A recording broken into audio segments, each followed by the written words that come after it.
Secara umum ada 3 konfigurasi ya implementasi yang dapat digunakan untuk menggunakan IAS, baik perangkat keras maupun perangkat lunak ya.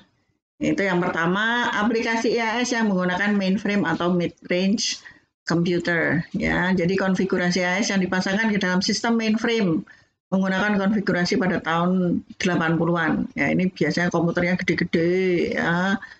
Kemudian data di-download ke sistem yang lebih kecil yaitu mid-range.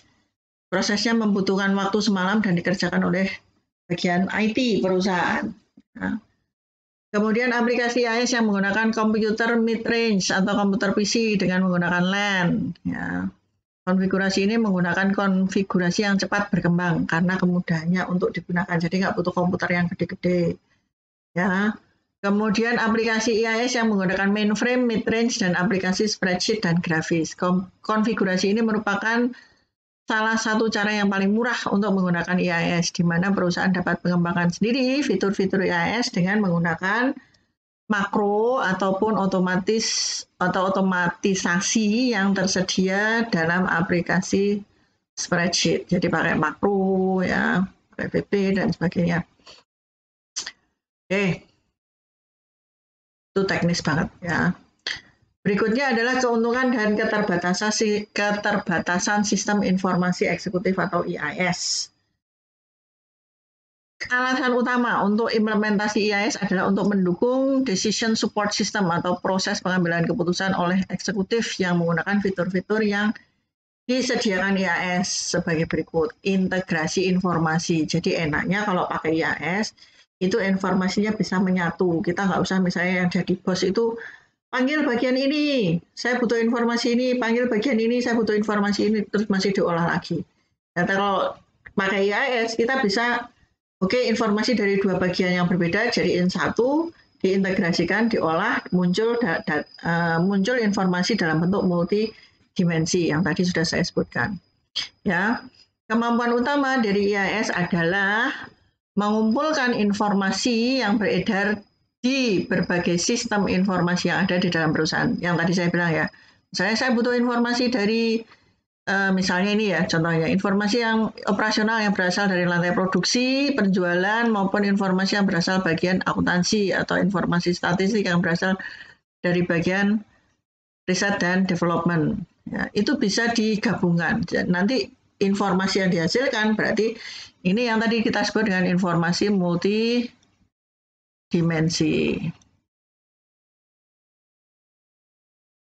Selain itu, kemampuan IAS lainnya adalah kemampuan untuk menggabungkan data internal dan eksternal. Informasi eksternal misalnya statistik yang berasal dari pemerintah, basis data industri, dan layanan berita online. Ini yang eksternal. Kemudian tampilan yang didesain khusus atau specialized design. Ya. Nah, kadang-kadang laporan yang tercetak itu tidak memiliki informasi yang jelas atau mudah dibaca. Sehingga kalau pakai IAS itu kita bisa tampilannya dalam bentuk grafik atau gambar-gambar. Terus warna-warni, seneng kan nontonnya untuk merepresentasikan informasi, nggak sekedar diwarna-warni tapi ada artinya, ada manfaatnya. Sehingga sangat membantu senior eksekutif dalam membaca informasi yang ada. Selain itu, kemampuan untuk membaca informasi secara bertingkat atau drill down juga merupakan informasi yang sangat membantu.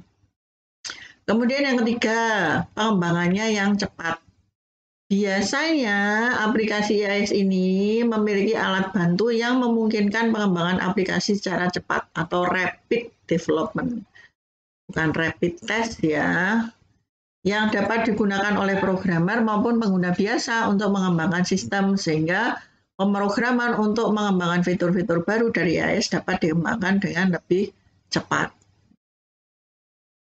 Kemudian pelaporan penyimpangan, exception reporting. Jadi IAS ini juga memiliki kemampuan untuk tadi ya, menyaring data. Kalau dia mampu menyaring data, eksekutif menggunakan IAS untuk mendapatkan peringatan pada saat terdapat indikator-indikator kunci yang berada di luar kondisi normal. Pesan-pesan tersebut dapat diberikan dalam bentuk pesan, email, maupun suara. Jadi begitu, oh ini ada apa ya istilahnya alert ya, ada alert, ada ini harus diperhatikan bagian ini kayaknya ada masalah di sini, atau wah ini ada peluang bagus kita bisa langsung masuk di sini. Kemudian peningkatan komunikasi organisasi ya. Nah, kalau logika aja lah, kalau semua bagian itu kita bisa mendapatkan informasi dari semua bagian, artinya apa? Informasi itu hanya bisa nyampe kalau saluran komunikasinya bagus, ya. Sehingga mau nggak mau ini akan meningkat dengan sendirinya karena kita fokus pada informasi. Ya, IAS memang dibuat dengan maksud untuk mendukung komunikasi dalam organisasi, sehingga IAS dapat meningkatkan komunikasi dalam organisasi. Yang keenam, keuntungan strategik terkait penjualan. Ya. IAS ini dapat digunakan sebagai alat untuk mengkompilasi dan mengumpulkan informasi-informasi strategis mengenai konsumen yang berasal dari berbagai sumber. Jadi enak. Kita bahkan informasi konsumen itu, Anda lihat sekarang, Anda masuk ke Facebook, masuk ke Instagram, masuk ke sosmed lah, apapun bentuknya. Informasi yang Anda dapatkan, yang muncul di tampilan Anda, itu adalah informasi yang sudah didesain dengan logaritma tertentu, dengan algoritma tertentu, ya, untuk mengundang Anda mengklik karena apa? Dia membaca kebiasaan Anda, ya, membaca kebiasaan Anda, informasi-informasi strategis mengenai konsumen berasal dari berbagai sumber. Yang Anda browsing, yang Anda klik di YouTube, yang Anda klik di sosmed, yang Anda klik di mana-mana, itu dijadikan sebagai alat untuk menentukan apa yang Anda tonton, termasuk iklan apa yang cocok untuk Anda. Ya, jadi Anda jangan kaget kalau kebiasaan nonton. Kalau saya sih biasa iklan di tempat saya pasti iklannya yang terkait dengan beasiswa, dengan jurnal, dengan apa namanya, makanan-makanan, karena ya yang ditonton yang seperti itu. Tapi kalau misalnya Anda terbiasa nonton yang jelek-jelek, ya nanti iklannya yang muncul yang jelek-jelek. Jadi hati-hati, ya, jejak digital itu kejam, teman, ya. Oke, yang ketujuh, keunggulan bersaing. Itu IAS tadi ya. Competitive advantage bahasa Inggrisnya. Informasi yang tersedia dalam IAS dan kemampuan IAS dalam melakukan penyaringan data, menemukan tren ataupun penyimpangan pada akhirnya dapat digunakan oleh perusahaan untuk melakukan strategi-strategi yang sebelumnya tidak dapat dilakukan, sehingga meningkatkan keunggulan bersaing perusahaan. Jadi dengan adanya IAS, kita bisa tinggal maunya kita bagaimana. Oke, saya maunya informasi yang ini bisa diserap, bisa kita gunakan, sehingga kita bisa begitu ada permasalahan, langsung kita atasi. Begitu ada peluang, langsung kita tindak lanjuti. Kalau perlu, kita yang menciptakan peluang itu, kita yang menciptakan tren tersebut. Ya. Next, berikutnya adalah keterbatasan dari IAS. Kalau tadi keunggulannya, sekarang keterbatasannya. Nah, sistem informasi eksekutif bukanlah suatu sistem yang bebas dari keterbatasan. Pasti ada keterbatasannya. Selagi masih ada di dunia, pasti ada keterbatasan. Pada proses pengembangan dan implementasi IAS, mungkin mendapatkan kendala-kendala yang berasal dari sifat data akuntansi yang ada. IAS dengan ketersediaan data dan kemampuan dapat membuat eksekutif lengah dengan data-data kuantitatif ketika permasalahan sebenarnya berada dalam isu-isu yang bersifat kualitatif. Contohnya, ini beberapa keterbatasan. Misalnya masalah keamanan. Masalah keamanan dapat terjadi apabila akses data lintas departemen tidak diatur secara baik, sehingga dapat menimbulkan masalah terkait masalah password ataupun akses data. Ini hati-hati, sering kali kalau kita dalam perusahaan, oke lah, nggak apa-apa, itu kan passwordnya sama semua. Nah, ini. Jadi kalau Anda mendapatkan password dari pihak eksternal, segera ganti password Anda dengan password milik Anda pribadi. Ya. Jadi saya punya satu email khusus untuk menyimpan password. menyimpan aneka jenis link dan password di Gmail. Jadi ini trik saya. Gmail itu ada fitur namanya Google Keep. Ya, Anda masuk ke keep.google.com, tergantung Anda mau pakai .co.id atau pakai .com. Masuk ke sana. Misalnya Anda terbiasa masuk ke website ini atau ada username password, kan banyak banget kan, kadang kita terlalu banyak username password. Tinggal di copy aja link yang biasa kita gunakan untuk akses, masukkan ke situ, username-nya apa, password-nya apa. Nah, next time kita butuh, kita tinggal masuk ke Gmail tersebut, buka Keep-nya, kita klik udah. Saya nggak pernah ngapalkan password lagi. Dan password itu betul-betul password yang diusahakan jangan menggunakan password yang sama untuk email-email yang berbeda. Jadi ada kombinasinya. Kalau saya, misalnya saya membedakan ada password yang ini untuk ini, password yang ini untuk ketentuan ini, password jenis yang ini, jenis password. Jadi saya menciptakan beberapa kombinasi jenis password. Kemudian keterkaitan data keuangan. Kadang-kadang data keuangan atau akuntansi yang sebelumnya ada tidak dirancang sesuai dengan kebutuhan sistem informasi eksekutif, sehingga membuat data-data yang seharusnya ada untuk sistem IAS tidak dapat diperoleh, dan untuk itu diperlukan perbaikan data. Ya, data keuangan itu kadang-kadang karena formatnya itu beda, ya, ini terkait dengan format ya, kadang-kadang tidak bisa masuk. Ya. Kalau nggak bisa ya mau nggak mau harus dibuatkan konverternya, dibuatkan biar apa ya, konverter untuk mengubah dari, bukan mengubah sih, ya kalau dibilang mengubah terlalu ekstrim, tapi untuk menjembatani ya, menjembatani dari data yang jenis seperti ini ke data yang jenis tertentu. Kemudian yang ketiga, informasi eksekutif. Informasi yang ada di dalam IAS didesain untuk kebutuhan senior eksekutif, sehingga ada beberapa bagian dari perusahaan yang tidak dapat menggunakan sistem informasi eksekutif. Namun dapat saja IAS memenuhi kebutuhan bagian atau level yang lain, seperti manajer operasional, namun akan menyebabkan fokus IAS bergeser dari senior eksekutif menjadi pemenuhan kebutuhan semua orang. Jadi meskipun IAS ini untuk eksekutif, tetap ada grade-nya harusnya loh ya. User levelnya itu tetap beda-beda. Jadi untuk manajer operasional, manajer menengah, sama manajer top level manager itu harus dibedakan. Ya. Kemudian drill down dan jenis analisis lainnya. Drill down berkali-kali muncul di sini.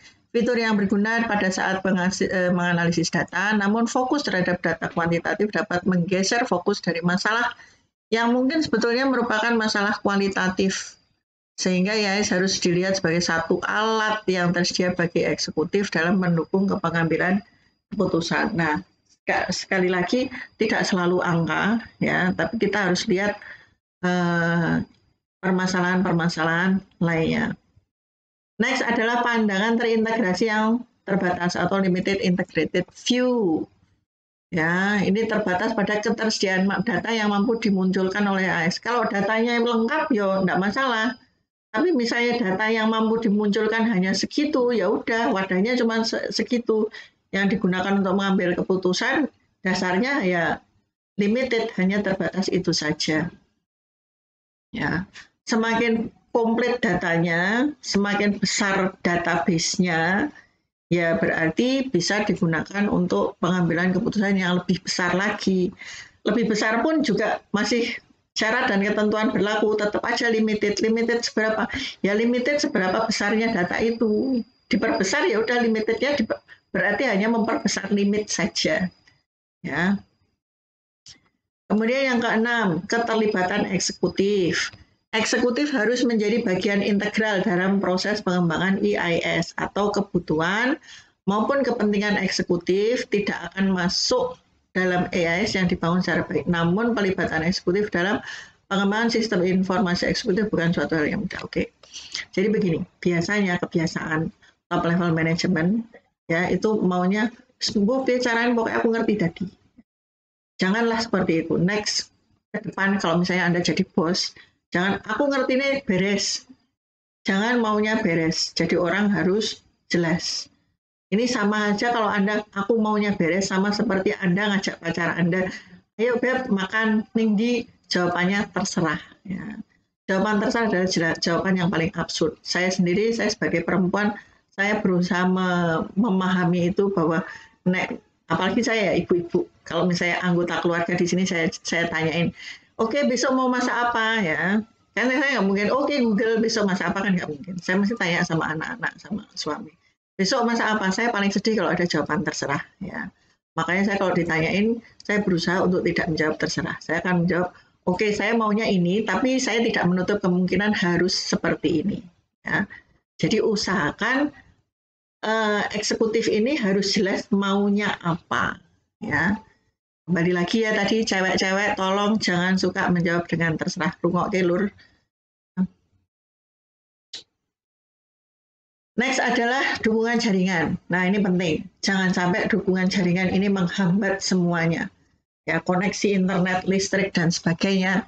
Ya, ketika IAS beroperasi dalam perusahaannya menggunakan jaringan, maka baik itu jaringan lokal maupun jaringan yang menghubungkan perusahaan di seluruh dunia, perusahaan bisa saja dihadapkan pada aplikasi yang stabil yang dapat menghambat seluruh proses yang berjalan dalam perusahaan, sehingga diperlukan dukungan tambahan untuk memastikan bahwa hal tersebut tidak akan terjadi. Jadi jaringan ini penting. Sekarang kita bilang, oh internet ini penting. Begitu listriknya mati, ya podo wae, ya internetnya juga nggak bisa jalan. Ya. Oh bisa Bu, listriknya mati kan bisa tethering nek datanya ono. Ya. Kalau ada datanya, nggak ada kuotanya sama aja. Ya. Gitu ya.